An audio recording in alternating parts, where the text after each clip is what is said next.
গণতন্ত্র পুনরুদ্ধারের সংগ্রাম আমাদের ভারপ্রাপ্ত চেয়ারম্যান জনাব তারেক রহমানের দিক নির্দেশক। আপনারা দেখেছেন 69-এর গণ আন্দোলন, সেটাও কিন্তু ছাত্র গণ আন্দোলন ছিল। 75-এর পরে আমরা আবার দেখেছি 81-তে কিভাবে কুচক্রী বাহিনী আমাদের নেতাকে পৃথিবী থেকে সরিয়ে দিয়েছিল। আপনারা দেখেছেন 90-এর আন্দোলন, সেখানেও কিন্তু ছাত্ররা গৌরবময় ভূমিকা নিয়েছিল। এবং আপনারা সর্বশেষ দেখেছিলেন 2024-এর অগাস্টের ছাত্র জনতার আন্দোলন। যে আমি বিশ্বাস করি এই সব আন্দোলন কিন্তু একই সূত্রে গঠিত। সেই সূত্রটি কি? সেই সূত্রটি হচ্ছে প্রতিবাদ, অন্যায়ের বিরুদ্ধে প্রতিবাদ, স্বৈরাচারের বিরুদ্ধে প্রতিবাদ, আমাদের কথা বলতে না দেওয়ার বিরুদ্ধে প্রতিবাদ, আমাদের ভোটের অধিকার ছিনিয়ে নেওয়ার বিরুদ্ধে প্রতিবাদ, আমাদের গণতান্ত্রিক আন্দোলনের সপক্ষে প্রতিবাদ।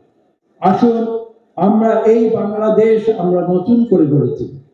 আমরা জানি নতুন প্রজন্ম আমাদের সামনে রয়েছে, তারা থাকবে। আমরাও একদিন নতুন প্রজন্ম ছিলাম এবং আমি যে কথা অতীতেও বলেছি, নতুন প্রজন্ম কিন্তু শুধু বয়স দিয়ে নির্ধারিত হয়। নতুন প্রজন্ম নির্ধারিত হয় নতুন ধ্যান ধারণা, নতুন চিন্তাধারা। একজন বৃদ্ধ কিন্তু নতুন প্রজন্মের সদস্য হতে পারে, তিনি যদি নতুন কথা বলেন। এই দীর্ঘ সংগ্রাম তার চূড়ান্ত পর্যায়ে এসে ছাত্র জনতা তারা 5ই অগাস্টে বিপ্লবের সর্বশেষ অঙ্ক তারা খুঁজেছে।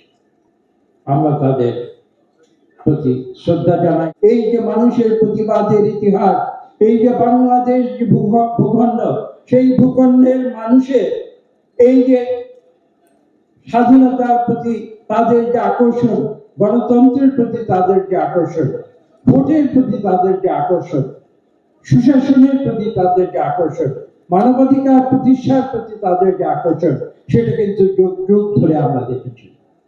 আপনারা পৃথিবী সেই ইতিহাস পর্যালোচনা করুন, আর এই ভারতবর্ষে আপনারা মুঘল সাম্রাজ্যের ইতিহাসেও ফিরে যেতে পারেন। সেখানে দেখবেন বাংলা সুবাকে দিল্লির পরাক্রমশালী সম্রাটেরা মুঘল সম্রাটেরও কখনো পদাবিত করতে পারেনি।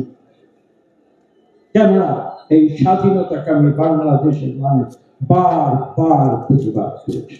2025 সালের 21শে ফেব্রুয়ারিতে এসে আমি আপনাদের একটি কথাই বলবো যে বাংলাদেশের মানুষ কিন্তু সচেতন। তারা আমাদের পর্যবেক্ষণ করছে, পর্যালোচনা করছে। তারা একদিন ভালোবেসে আমাদের গলায় যেমন ফুলের মালা দেয়, ঠিক তারপর দিনই তারা অ্যান্টি এস্টাবলিশমেন্ট হয়ে আমরা যখন যদি কোনো কারণে আমরা দেশ পরিচালনার দায়িত্বে যাই, এই একই জনতা কিন্তু আমাদের জবাবদিহি করতে পারে।